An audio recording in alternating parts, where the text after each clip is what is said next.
Jill Martin, and this is Worth the Price of Admission. Tonight, my guest is the great Gerry Cooney. The things that he's done in his life, the things he's accomplished. He was a contender in the ring and a champion in recovery. He's going to tell us his story. Thank you, Gerry, for sharing with us today. It's such an honor. I feel like a kid in a candy store, as I said before when I was talking to you. I've learned so much more about boxing in the last week or so. It's a great game. And you invited us to your home yesterday, and we got to see you do some training yourself as well as for other people. It's way better than the fights you see in baseball, okay? You think? You know what I mean? I mean, come on. It's way better than that. A lot more I'll goes have to into tell it. you. You know? Okay. So where do you think boxing is today? I think boxing is in a great place. You know, I think people lost a lot of interest through the Don Kings of the world. Bob Arum has really kept boxing alive for the last 50 years. DAZN came in, you got Joey DeGuardi, you got Lou DiBella, and we're starting to see the fights that we want to see. And you know, the champions are winning all the belts. You know, where for years that never happened. So, and the talent is phenomenal. I mean, just in so many weight classes, including the heavyweight division. It's I was going to ask you about that. The lightweight division is phenomenal. Welterweight, middleweight, light heavyweight, super middleweight, Canelo Alvarez division. So boxing is really doing well. I'm really excited about it. And I'm excited about talking about the game still. You know, at this stage in my life where I'm on Sirius XM twice a week. Twice a week, and from we 12 talk to 2? Yes. 12 to 2, channel 156, I'm just saying. And I talk about the game I love. That's awesome. And break it down. So one of the questions that I have, because I read your book and, you know, did my own little studying being a girl, and, you know, there was a few things that, you know, you didn't go the whole 15 rounds. So my take on it was, what does that matter? You knocked him out, like, right off the bat. Norton, 54 seconds. So the stamina, talk about that. Well, you know, it wasn't just so much the stamina. You know, obviously, I had a lot of early knockouts in my career, so I didn't get the experience. I mean, I did it in the gym. I used to have 5 or 6 sparring partners every day, and while one was in with me, the other 4 were looking to find the opening to get me, which was great. But I was also not taking, after I knocked out Norton, I believe if I fought Holmes that night, I win the championship. I was in such great shape that night. But then, after I knocked him out in 1 round, I think the stress and the pressure got to me, and my upbringing, my dysfunction. I learned a lot of things about you're not good enough, you can't make it, and I kind of self-sabotaged myself. And so there's a lot. I lived, I saved my money, but I didn't really take a 100% shot out of fear of not making it. And sometimes when you grow up in a dysfunctional family, you do those things to kind of say, well, it wasn't me. Correct. And you did have a pretty tough childhood, you know, trying to walk around your dad, and very difficult. And you kind of had to find areas where you would leave and find yourself. Your brother helped you. You admired him immensely. And he took you to the gym. That's where you found your way. Right. I understand you did a little sparring at the bus stop. Oh, I grew up, and I used to bring my gloves with me, my couple of bags of gloves, and I boxed everybody at the bus stop. That was so long ago, but that's what we're here to talk about. So long ago. Right. So really, my first day in the gym, I was good. I had a heavy bag. I felt like I could fight, and I wanted to fight somebody. And they put me in there with this little Italian guy. His name was Michael Dodora, and he knocked me around the ring that day. And I threw the gloves off. I was 15 and a half, and I went home. I said, forget it. This is not for me. But the next day, I went down in the basement, and I hit the bag, understanding that somebody was going to come at me. And I went back to gym, asked if I could box that kid again. And then 6 months later, I won the middleweight championship. And, you know, I learned so many things through it that I found out years later that boxing helped me to express my anger for what was going on in my house. And they put my picture in the paper. When I was 16, after every fight, it seemed like I was on the back page of the Daily News, knocking somebody out. So it made me somebody, and it fed me, and it kept me alive. It gave me self-esteem and purpose, and that's how I became a fighter. I never really, you know, like, you think about it. How do you like, you know, I think about I'm training for Holmes. I got to think about him for 13 months. I'm fighting this big heavyweight champion of the world. What kind of fun? That must have been a lot of fun, right? No, it wasn't a lot of fun. My life was on the line every day. but it gave me a purpose, it gave me a direction, and even though I self-sabotaged myself in that fight, I have a great life today, and and you do, and a great family. I met your turned the wife, page. beautiful Jennifer, Yeah, and the woman beside the man. Yeah. One of your favorite quotes that I read is that you said you lost 3 times in your career, but you didn't mind losing to Larry Holmes because he was a true champion. Well, yeah, I mean, he was, he and I went to Europe for the 40th anniversary of our fight. That's how good it was. And I got to watch all his highlights, with me included in them, and how great a fighter he was, and how he could figure it out and make adjustments and change up, and so I got a chance to fight that man. And you also fought in Europe as an amateur, correct? Yeah, I fought on the United States team, and I came back from Europe with 4 knockouts. I got invited to fight the heavyweight Russian team. I knocked the guy out in the first round, and I got a phone call making it to the finals of the Olympic Trust. I didn't go. Your dad was really ill. Believe in myself. Well, was it your dad? It wasn't my dad. I used that as an excuse. I didn't really believe in myself. I regret that today. And that's why I like to talk about it, because the kids that are out there that have that opportunity, take it. Get the help. Pull across. Okay. Relax. Up. Slow down hard. Dig. Come around. Come that way. Step left hook. Step left hook. Step left hook. Good job. Get someone to listen to you and explain what the story is and help you to grow. That's what these experiences are. They're growing experiences to bring us to a better place. Absolutely. And so your mentor during that time when you were starting out, was it your brother? Who helped you the most? You know what? We all had a secret hiding place in the house. So I didn't have anybody to help mentor me. That's why it's so important that I do it today. That I can be there for the children and say, well, listen, try it this way, or do this, or maybe you shouldn't, help them cut the distance down of the trouble and the problems that you're going to go through, and find an easier, softer way. Your mom didn't like watching you fight, but your grandma, she was... None of them liked it. Obviously, I didn't even like to watch myself fight.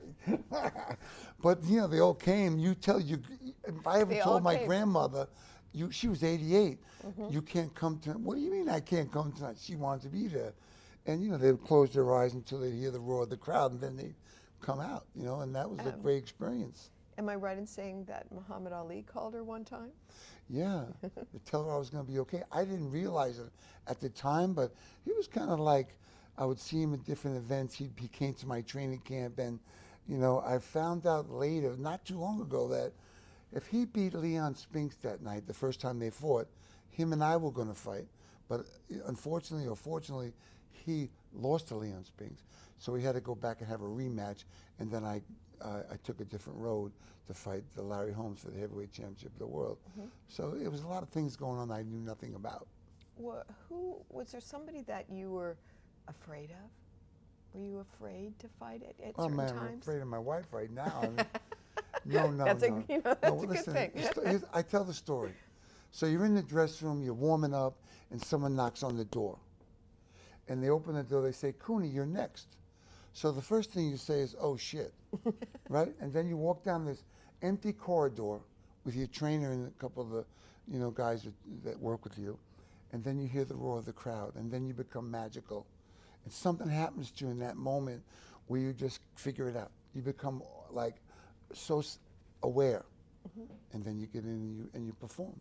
And so it's a great how feeling. Are you able to take all of that strength and put it into somebody else?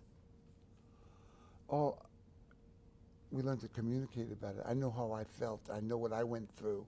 And I know what some of the young children, young men and women are going through. Oh, no, I meant hitting somebody. Oh, are you kidding me? Oh, that's what you did for a living. Once the bell rings, he's got a sword and I got a sword, and I got to get him first. And so you kind of fall into play, and you know from watching his film work. Certainly. And you make adjustments. And that's what the great fighters do, is you make adjustments in the fight, and you find the openings. And when you land those shots, you kind of smile to yourself. and the other guy's saying, "Oh no, he got me."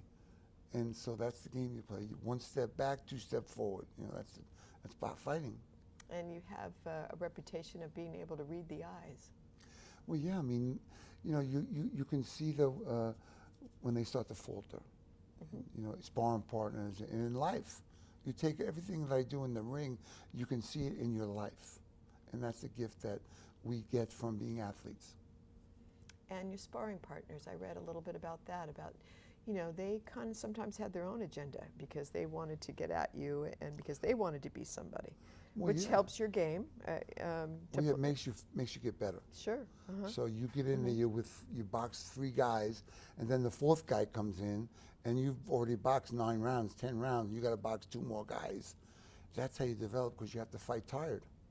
You know, you have to fight tired sometimes. And you know what was good for me was I was a great body puncher. So when I got a little tired, I would bang a couple left of hook. well, uppercut to the bottom 2 ribs. I used to love those 2 ribs. I used to say, I got to get me 2 ribs today. That's too funny. Okay, so Irish Catholic family, Huntington, Long Island. What was that like living there? You know, I was a kid, and I left out of Huntington. Obviously, I fought on the United States team, and then I turned pro. And so then I was so fortunate to be able to get a little bit away from that atmosphere and focus. And I moved with Howard Davis, who was from Glen Cove. He was a gold medal winner in 1976, and so I got to fight on his cards and get showcased that way. And and so that's I went to Vegas, I went to Palm Springs, I went to Oregon, I went to Alaska, so many different places to fight, and it was a great experience for me. Absolutely. Did you have a favorite fight more than anything else? Well, I mean, obviously, in my fight, losing to Norton, I mean, beating Norton was a great fight, but the fight that really means the most to me was in my losing effort to fight Larry Holmes. He was a great champion, and I was right there with him. You almost won. In the fight, he was pulling my head down to block the body shots. A smart move, but the referee couldn't see it, and I got 3 points taken away. And from my inexperience, I felt like I couldn't win, and that was a mistake. And you had a wonderful trainer, Victor Valley. Victor Valley was the greatest guy in the world. He came over by himself with his mother when he was a kid, and we met somehow, and it was a great run. Another part of the book that I really enjoyed was you walk into Madison Square Garden for the very first time. That had to be the most thrilling, scary, exciting moment of your life, right? Well, I mean, when I was 16, 16 years being old, in the center of the ring, and they blacked the garden out, and they put the spotlight on you, and they mention your name, and then the other corner, and you're fighting for the middleweight championship at 16. My legs were shaking a little bit. A little bit? Until the bell rings, you know, right. and then you got to fight, you know, and then. But you also experienced some things going in. You got to see some other people that were in the public eye that played boxing that really kind of, you know, you're walking into like, oh my gosh, look at the world I'm coming into. Well, I remember as that young age seeing Willis Reed, Walt Frazier, Dave DeBusschere from the Knicks. And it was just so amazing to be this young kid from Long Island in the garden, and just, you know, you'd stand in the back corridor and there'd be 10 fights. And the guy I was fighting was across the hall from me. So every time one fight went out, you moved down the line. So you got to watch this guy for 9 fights until you got in there with him. And they were all great experiences. I mean, great, you know. Your first loss? Did I do that? I can't remember. There was only 3. You know, I did. I mean, obviously, I was undefeated going into the fight with Larry Holmes. And, you know, I was very disappointed with that loss. I didn't think I was going to lose. But, you know, looking back, I understand I made certain mistakes. And then the other 2 fights was one with Michael Spinks. I was very, not a very healthy athlete at that time. The fight was on, it was off, it was on.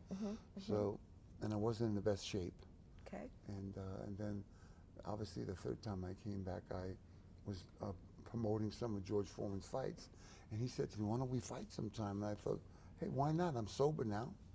And we fought, and I got stopped in the 2nd round.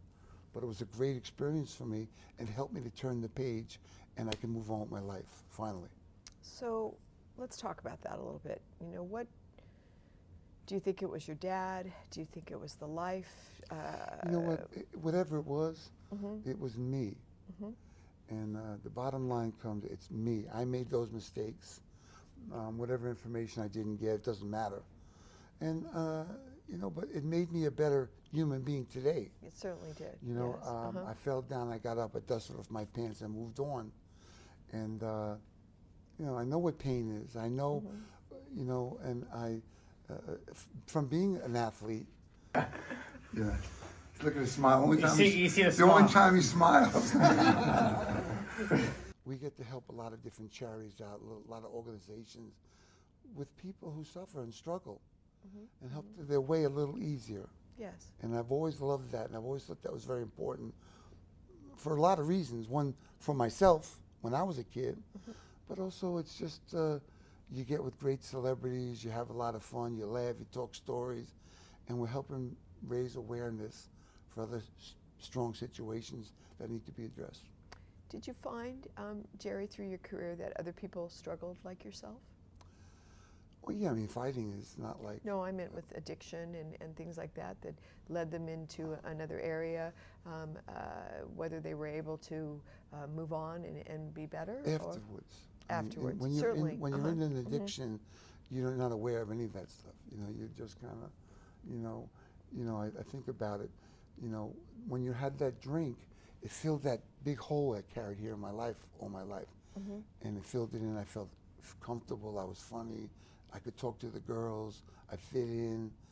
And, but it was a lie. You know, I think about that movie, The Raiders of the Lost Ark, when they go up on the mountain and they open the tablet, the 10 Commandments, and it looks so beautiful and it turns. Yeah, That's what alcohol does to you. And that's what it does to you. And so it robs you of life. Yes, it does. Quality of life. Did you go the professional route? Did you just stop on your own? Yeah. You know what, you know, I cried out to God to help me. And I turned on the television, and on the channel was on, it was happened to be Alcohol Awareness Week in the Hamptons. And George Benedict was on, and I remember that number. I called him, and I went and seen him, and he told me, you don't have to stay here. He said, you go to meetings. If you can't make it, I'll always have a place for you. And I said, thank you. I didn't want to stay there. And I started to go to meetings, and my life changed. Okay. And when did you meet Jennifer? I met Jennifer in 1991. Way past, I mean, You were done fighting. Done fighting. She's never seen you fight. Hadn't had a drink in 4 years or so, and it was a gift to me. And we met on the phone when I was living in Florida in the winter. And I said, well, when they come back in a few months, we'll have lunch. And we walked down the street, hold a hand that day. It was been a great... And that was it. I was ready. You were ready. You know, I was ready. The other times I wanted to be ready, but when you said you want, what? Marriage and all that, I wasn't ready for that. You were ready for all of that. I couldn't do it then. And you have 3 kids? That I know of. Now, I have 3 great kids. I have a 21-year-old Sarah. Do you say that to them too? No. They'll probably hear it now. And your son Jackson is 25, and a 34-year-old Christopher. And Sarah's in college. Yeah, last semester. And Jackson is an engineer. Yes. And Christopher is a banker. Right? There we go. That's a good group. Not so bad. That's not so from their bad. mother, not from me. That's but right. they all can fight. That's from me. Okay, there we go. My daughter's a great. I sent you some videos though. Yes, and you know, we're going to do 2 segments here, so we're going to get into a little bit of that training and some of those tapes. Good. And a wonderful day at your house yesterday. Thank you. So Norton, to me, as a girl, not knowing anything about boxing, you know, very little except for you know what the news and my prior life. You almost 54 seconds. I mean, did everybody think they got their money's worth? No, you know, the funny part about that is my son was just 23 2 years ago, and I think, wow, I fought Norton when I was 23, and that's just it was amazing to me to look back. Back then, I had to fight, and you know, that was like I didn't have a choice. Like everyone, my friends went to college, did this, and they went to work. I didn't have any of that. So boxing was my only choice. And so, so yeah, I got in great shape, and I was fighting Mandingo. I mean, Kenny Norton was Mandingo, and I didn't know it at the time, but if you back Kenny Norton up, he couldn't get off. Like, he looked so great fighting Ali and Holmes moving forward, but that wasn't going to fly with me. Okay. So I backed him up, and he was on his back foot all the time, and he couldn't get off. And then obviously I tell the story that, I went out in the first round, I dipped down, I hit him with the right hand, and he buckled a little bit. And when you're a professional and that happens, you say, well, let me give it 30 seconds. I'll give this 30-second shot. Let me open up on this guy. And I spun him into the corner. It took me a couple of punches to catch up with him, and I hit him on the jaw, and he went out cold. But he sat on the rope. He couldn't fall down. And the referee let it go on for too long, and that was the story. That was a great, I thought I was in for a tough fight, but 54 No, you barely seconds. broke out a sweat, huh? Yeah. I felt like this must be my lucky day. And the greatest fights that you look back on, is there a group of them? Obviously, the Larry Holmes fight, Spinks, it had to be a great fight just because of what you were able to accomplish. I'm sorry, not Spinks, but Norton. It had to be a great fight. All my fights were great. We win some, we lose some, and you have to make peace with that. Like, that's a part of my life. I had it. It's over now. I still get to play Gerry Cooney. I go in, make appearances. I have a lot of fun. I relive it. They tell me stories, and then I come back home, and my wife has the garbage pail out by the back door. So it's all good, and I've been very fortunate to do and go where I went. Sometimes I think, had I beat Holmes, I might not be here today. Yes, life was so fast. It flew so fast. So I think it turned out the way it was supposed to. And I'm okay with that. Okay. I was very fortunate to be able to videotape you yesterday doing your own thing. Yeah. And so as we go into this next segment, I want our viewers out here tonight to see a little bit about what you've done. So we're going to play that videotape. Great. So the most important thing in the fight game is a jab. If you throw 100 punches, she's telling you guys to shut up back there. If you throw 100 punches, 80 of them are a jab. So now, I was a converted southpaw. I didn't know it at the time. When I was a kid, I went to the gym and everybody was boxing like this. I didn't know I'm lefty. I was supposed to fight like this. So I just fought like this. And it was better for me because I throw 80 of these to 20 of these. And so I had all my power on my left side. And so the whole thing is I gotta protect myself. I gotta be powerful. And that takes, a lot of things to happen in order for that to be. First is this hand's got to be here. This hand has to be here. And I'm going to pull my shoulder down to get away from the right hand that's coming, which I didn't all the time when I fought Holmes. My trainer taught me not to do this, but as fast life was going at that time, I was walking into his right hands. I didn't get that right. But as from that fight, I learned so much. And so I keep my hand up here, catch everything here, and use my shoulder and my hip. My ass and my shoulder, drive it through. I drive my hip and my shoulder, right to the bag there. Okay, and then obviously for me, I was also a left hooker, so I set the guy up, and you watch the expression on his face change as I get to the place where I got him. And here's where I got him. Pull my hip, my knee, hip, and my shoulder down. And then I know what I'm going to do next. Is he open here or is he open up here? If he's down here, then I'm going to turn the hook, fall down a little bit, drive it right in, come back with it. And that's really big. Then back to my jab. Now, the great fighters of the old times, they fought like this. They were smart. They used to fight Henry Armstrong won 3 championships in 1 month, different championships. So back in the day, they didn't fight once a year. They fought once a week. Listen, Ray Robinson and Jake LaMotta fought 3 times. They fought twice in 2 weeks. 2 weeks. Those tremendous guys. And so, they were just durable. Life has changed a lot. And so, but the idea for me to do is when I'm fighting you, is to catch you. in that spot where you're vulnerable. And I kind of smile and you kind of say, oh shit. And then you land that shot, and then that's really what the game is about. So Gerry, when you leave here, what are you going to go do? I can't remember. I'm going to go back home and be with my family. I heard you order pizza a moment ago. I hope so. I'm waiting for it. Before that, listen, I've learned to, on a Sunday night, plan my week out. Mm-hmm. So I have an idea, and then I go through the days. And I'm always busy and doing fun things, and I'm with people a lot, and that makes me feel alive. And training kids, which we're going to get into in this next that's segment. The greatest feeling in the world. And I wish that when I was a kid, I had someone that cared enough about me to take me under their wing. That didn't happen for me. So I had to find my own way. I had to go in there by myself and not trust. That's a big word for me. I never learned how to trust because I couldn't trust from my home. So over time, I've learned to trust. You make mistake, you clean it up.